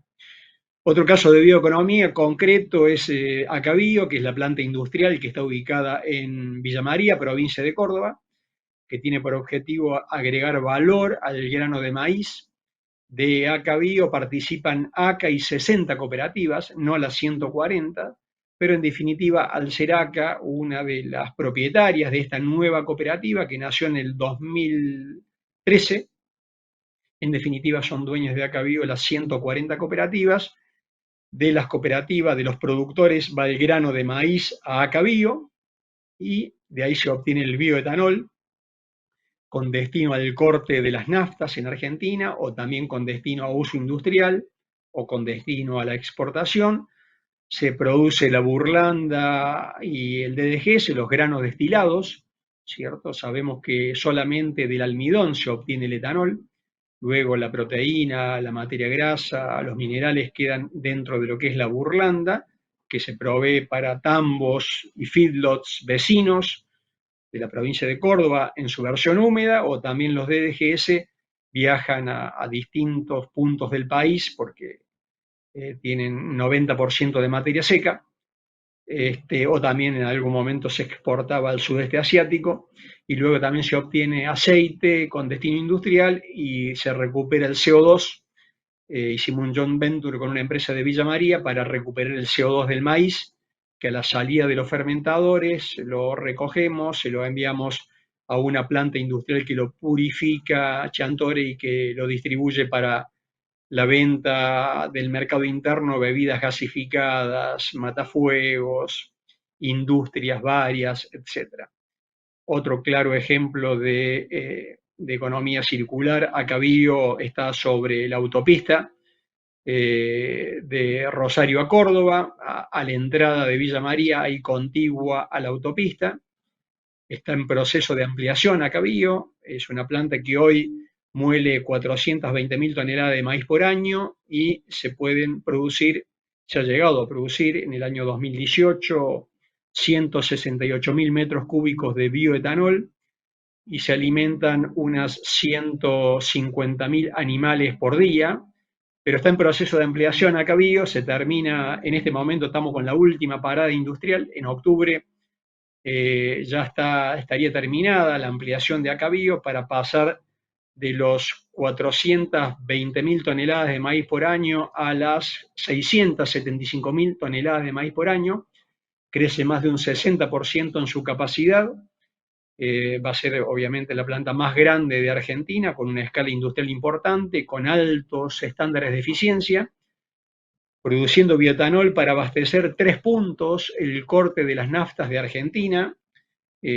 Sabemos que las naftas se cortan con 12 puntos de bioetanol, entre bioetanol de caña y bioetanol de maíz.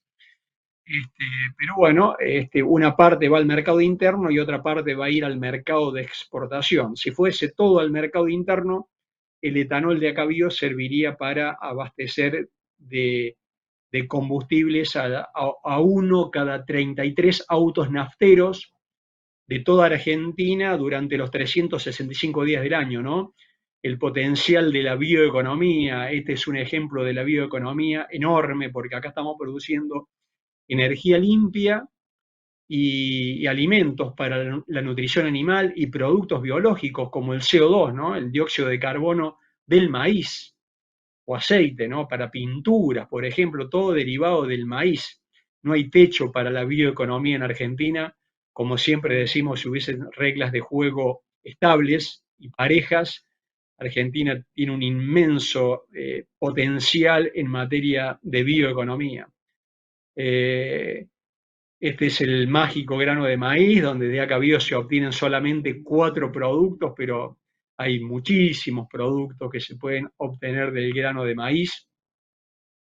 Estamos midiendo la huella de carbono desde hace ya 6 años, las emisiones de gases a efecto invernadero. Ahorramos un 74% de emisiones desde que se planta la semilla de maíz hasta que el etanol llega al punto de corte de las petroleras en Argentina.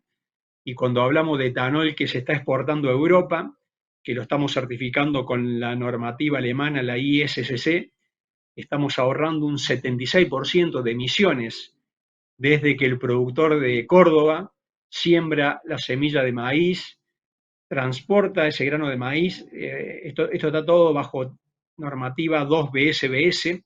Hay que registrar todos los consumos, los insumos que el productor utilizó en su campo, las labores, para medir toda la huella de carbono.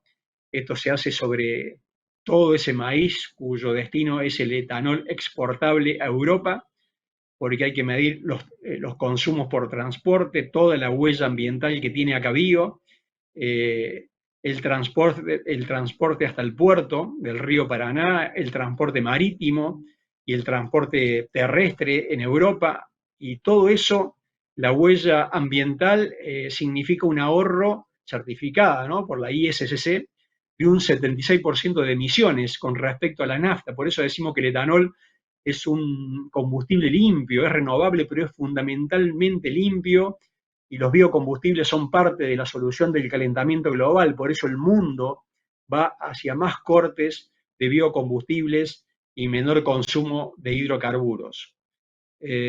Ya para ir cerrando, en honor al tiempo, acá también produce silobolsas en su planta industrial que está en General Pico, La Pampa.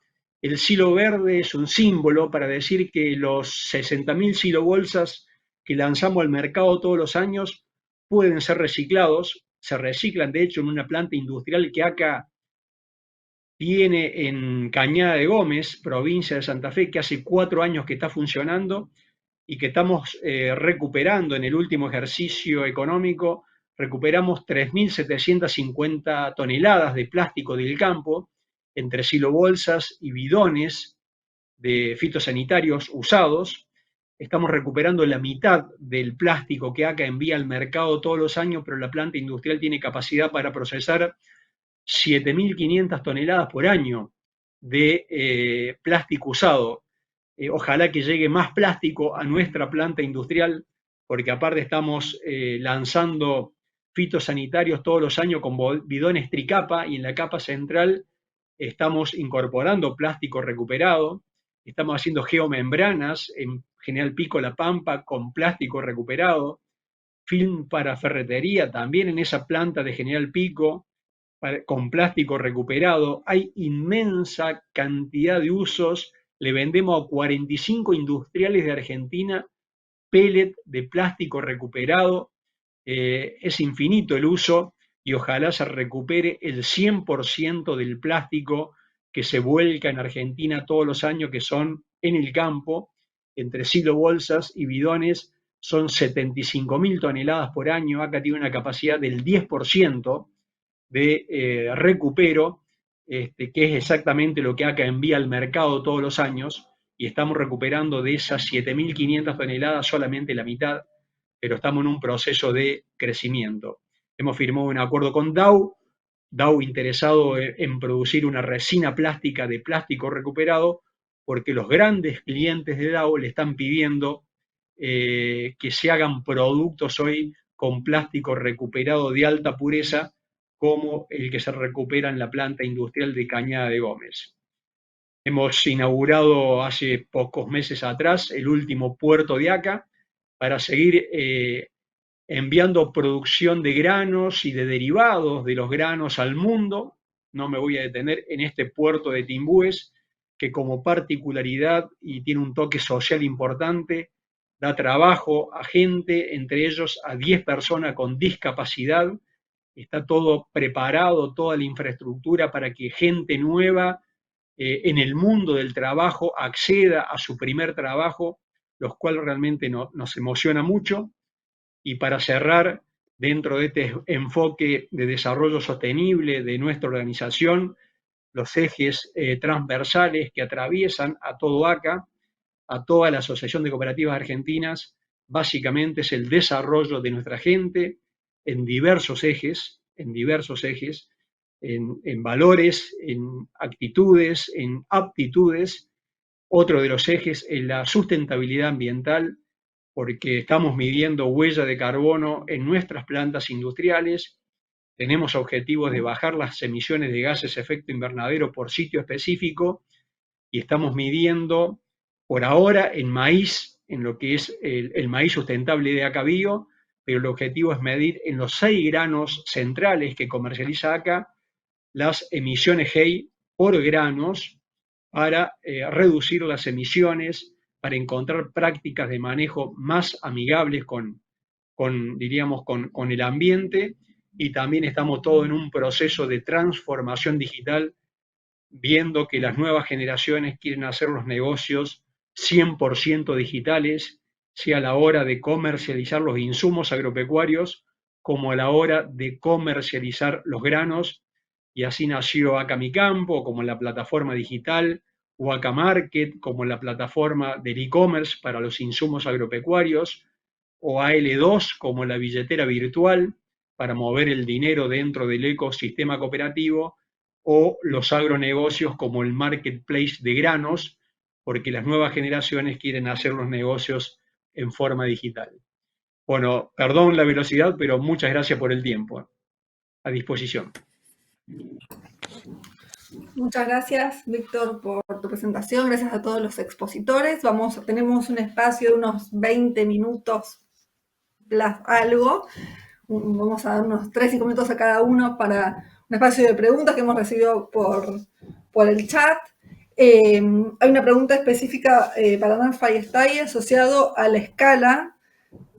Preguntan si existe una escala mínima para el aprovechamiento de los desechos de langostino, y si es así, ¿cómo coordinan la disponibilidad de la oferta? Entendiendo que son muchos, cómo viene la oferta y cómo coordinan, si es una botella para el desarrollo. Y para todos los expositores, preguntas vinculadas al tema que la referencia de tecnología, ¿no? Preguntar qué políticas públicas podían facilitar el paso de las experiencias que hoy son piloto de laboratorio a iniciativas con escala, iniciativas ya productivas. ¿Cuáles son los desafíos y oportunidades de políticas en términos de transferencia de tecnología? Un poco ya se habló, pero tal vez quede alguna cuestión referida a eso. Y otra pregunta es el tema regulatorio. ¿Cuáles son los desafíos regulatorios en términos de propiedad intelectual, de bioseguridad, de sanidad, para el desarrollo de capacidades productivas y tecnológicas en cada una de las aplicaciones que ustedes fueron contando en las exposiciones? Si les parece, establecemos un orden. Matías tuvo que salir y va a venir en unos minutos, entonces hacemos el orden que fueron las exposiciones, pero lo saltamos a Matías y lo pasamos al final. Entonces le damos la palabra a Valeria, luego Fernando, Hernán, Víctor y dejamos a Matías último. Valeria, te doy la palabra. Gracias. Bueno, respecto de la pregunta que enfocaba la de escala, ¿no? O sea, de la escala de planta piloto a la escala de producción industrial, me parece que es un factor importantísimo y que tiene que ver justamente con la capacidad de transferencia de los grupos de investigación. Hay grupos que ni siquiera acceso a piloto, sus deseos a una escala superior. Entonces es imprescindible que desde las universidades y desde los institutos en particular se desarrollen más plantas pilotos, se tenga personal capacitado para su operación. Y obviamente, bueno, nosotros tenemos en el ITPN, por ejemplo, montada una planta piloto, pero es necesario siempre tener a todos los grupos de investigación el acceso a ella y permitir un potencial salto de escala a producción industrial. ahí ya necesitamos, o sea, necesitamos una capacitación avanzada, ¿sí? Del ámbito académico, ¿no? Digo, desde las empresas. ¿Cómo? Perdón que no te escuché. ¿Se corta? Muy bien. Entonces, necesitamos, digamos, contar con ese vínculo con profesionales que tengan capacidades tecnológicas para lograr ese salto a escala última de producción industrial. Desde el ámbito académico, nosotros entendemos dificultades, sobre todo las pymes, ¿sí? Para incorporar profesionales altamente capacitados, para permitir este salto a escala industrial, este upgrade en el proceso de producción. Y en la facultad, por ejemplo, se presentó y está en etapa de evaluación una maestría en ingeniería de biorecursos con el objetivo de poder dar la capacitación técnica y científica a profesionales del área para el desarrollo de procesos de producción sostenibles para el aprovechamiento de los biorecursos, que sería sumamente importante, permitiendo capacitar a gente del área, gente que esté o en el área específica o en áreas afines y que quiera dedicarse a estos desarrollos. Y obviamente creo que sería en el nexo entre el ámbito científico y la empresa para producir ese salto de escala. Muchas gracias, Valeria. Fernando, tenemos la palabra. Sí, en la misma línea que recién se mencionaba, la capacitación es central. Hay una frase que me parece relevante hacia futuro que habla que la competencia en el futuro va a ser entre los sistemas educativos, a escalas nacionales o a escalas regionales. Entonces, tener personas capacitadas en algo que decimos que es agregarle conocimiento a la biomasa es central. Hacia adelante, estoy viendo que hoy, con 10 años sin invertir en la actividad privada en general en la Argentina, cuando una empresa empieza a buscar personal mínimamente capacitado, no la encuentra. Y esto, inmediatamente, si se despegara la economía de la Argentina, va a ser el primer límite fundamental, encontrar personas capacitadas para cada una de las temáticas que abordemos.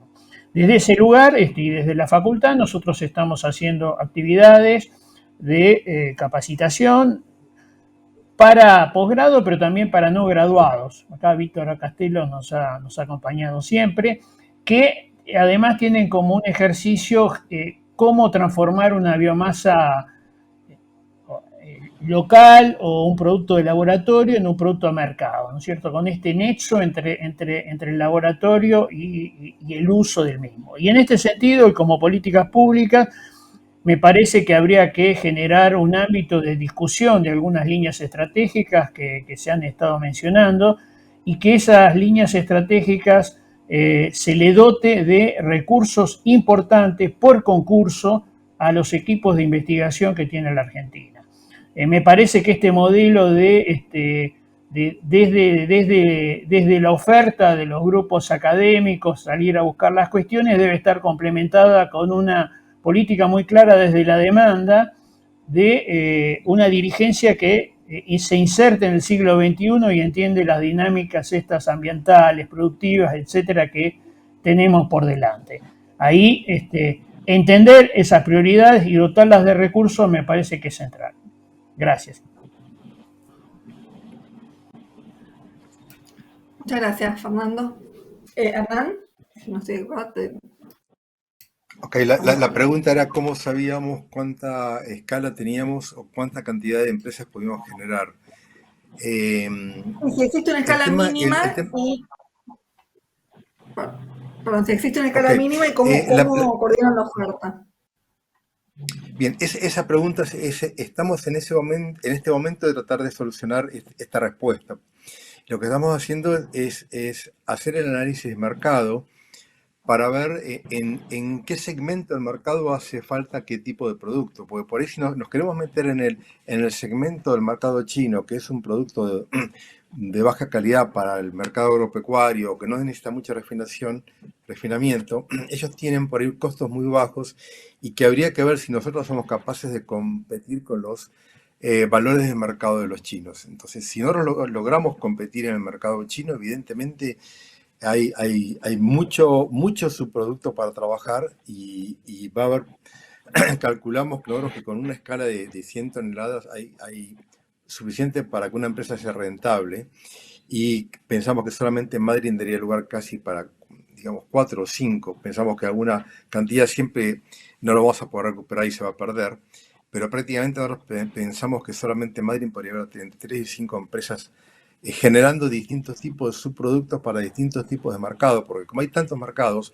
algunos se puede especializar en la parte agropecuaria, otro puede enfocarse más al área de farmacéutica, otro puede ir al tratamiento de aguas. O sea, como hay distintos focos de distintos mercados, nosotros queremos generar un producto base para que después sea utilizado por distintos. Entonces, la pregunta, hoy por hoy no tengo una respuesta concreta. Si no nos encontramos que no podemos competir con China. Entonces, ya el mercado que tenemos es mucho más chico y por más que tengamos mucho materia prima, tampoco tenemos un mercado tan grande para abastecer. Entonces, quizás la respuesta sea que sean menos las empresas las que van a poder participar. Pero esto es una ecuación con, digamos, con más incógnitas que ecuaciones, y hoy estamos tratando de, digamos, matemáticamente dicho, buscar más ecuaciones para resolver estas incógnitas que nos quedan pendientes. De hecho, una de las personas del equipo está trabajando en este momento en Corea, haciendo un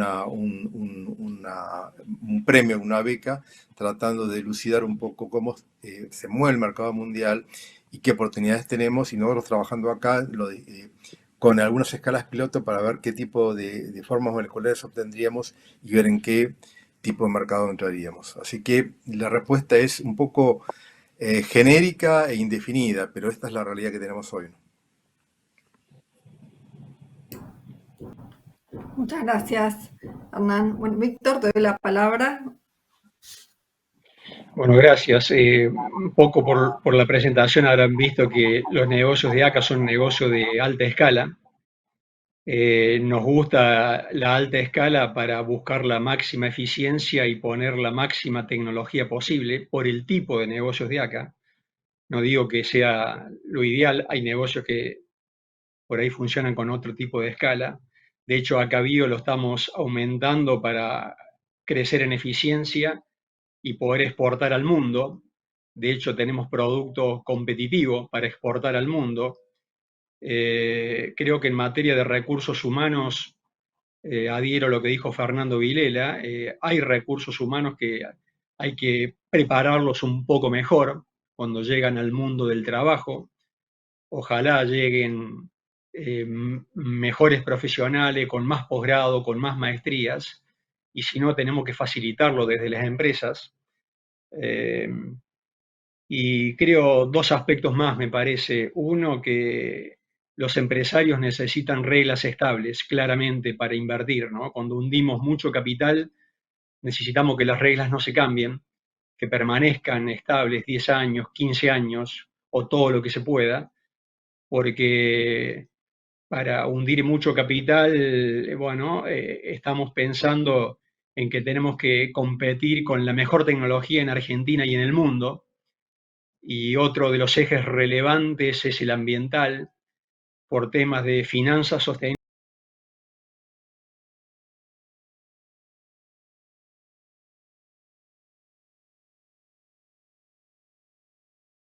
Es un eje relevante a considerar.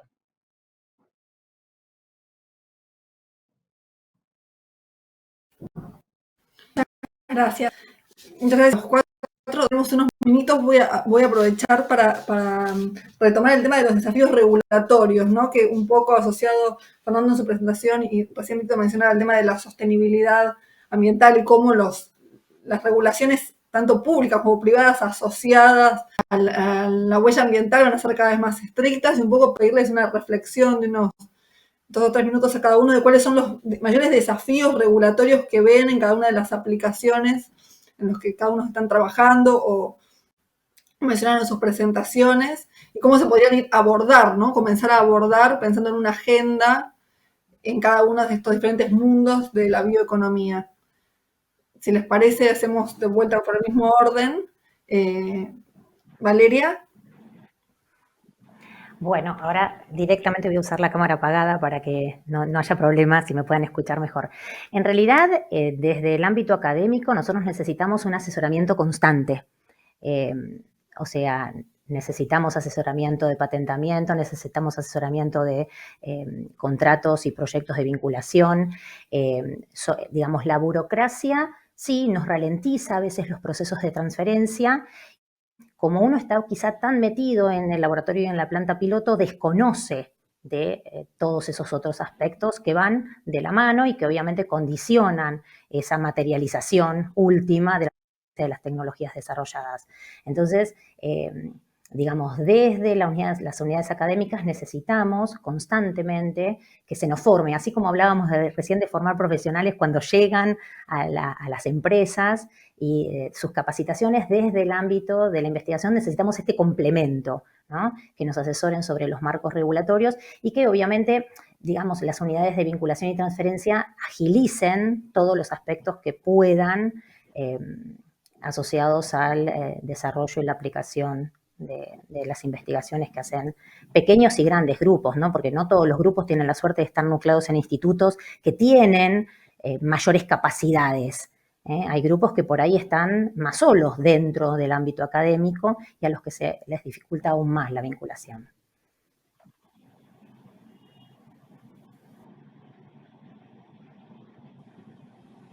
La palabra. Perdón, estaba muteada. Muchas gracias, Valeria. Le damos la palabra. Hola, ¿a mí me pasaste la palabra? No te escuchamos. Sí. Fernando, bueno, listo, no te escuché, se me había cortado, perdón. Bueno, ahí cuando hablamos de normativas, las normativas son centrales y tienen que tener acuerdos que me parece que involucren grandes mayorías. Va a ser muy difícil convencer a generar inversiones profundas de largo plazo en alguno de los rubros cuando estas reglas cada 2 años pueden cambiar a partir de una elección intermedia. Entonces, ahí me parece que hay un requisito de generar consensos en algunos aspectos que son centrales para la vida del país. Y por otro lado, yo creo que estas demandas internacionales en términos de sustentabilidad a partir de la demostración por certificación y trazabilidad de la misma es una oportunidad para Argentina por las características del sistema que mencioné. Lo que hay que hacer entonces es construir un formato para que estas mediciones que yo mostré de huellas no sean aisladas, sino que sean sistémicas en el conjunto de los productos, de forma tal que nos permitan demostrar incluso como una marca país amigable de sus productos de la fotosíntesis como productos con bajas huellas ambientales. Estoy casi convencido de que es así. Y habría que hacer una política y normativas que justamente conduzcan a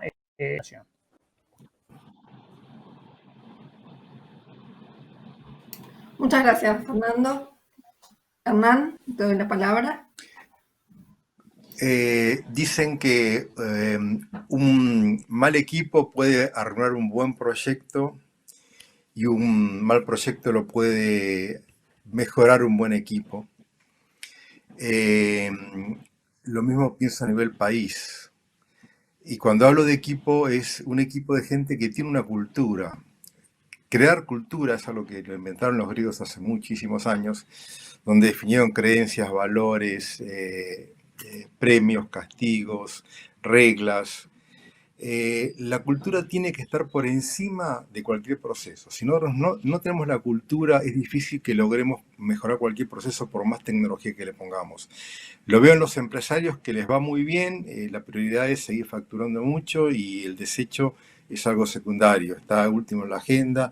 Lo veo en los empresarios que no les está yendo bien, que su supervivencia está primero antes que cualquier otra cosa en su agenda. Entonces la cultura es lo que nos va a poner en la cabeza la importancia de generar un mundo más sostenible, de generar un mundo mejor para todos. Y obviamente seguiremos teniendo en nuestras cabezas la importancia de generar valor para nuestras empresas, de mantenerlas sustentables, pero, pero la cultura es algo que se mete dentro de la cabeza de la gente.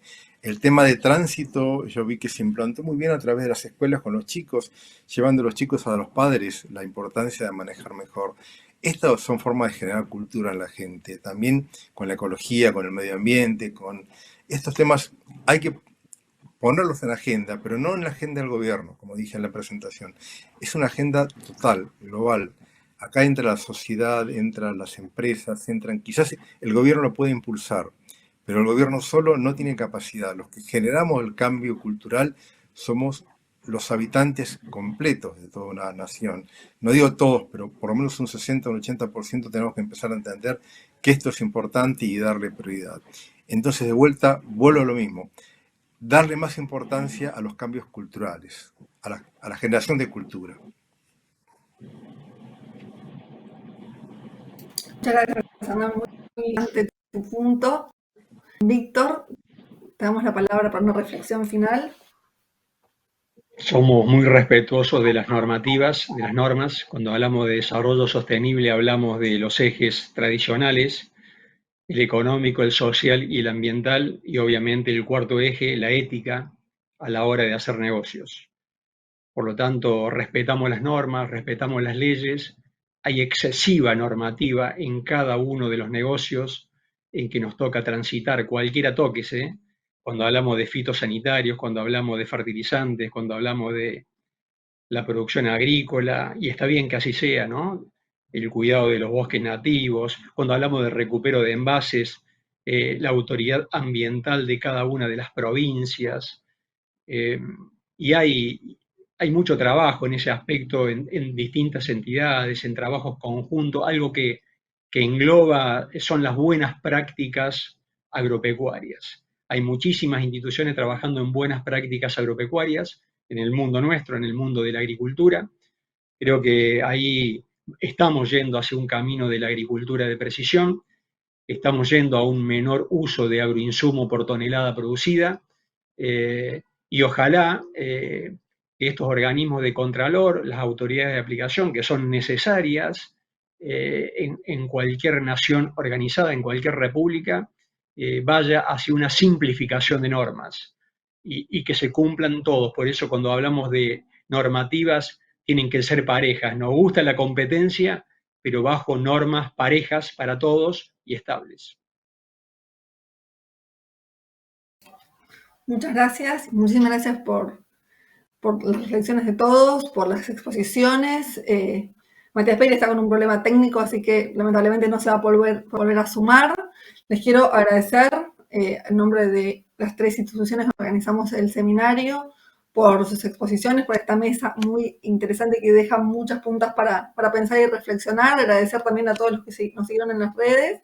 Bueno, nos veremos en un último encuentro este año, dentro de un mes más o menos se enterarán por las redes sociales y muy buenos días a todos. Muchas gracias. Muy buenos días. Gracias a ustedes. Gracias, buenos días. Gracias, María.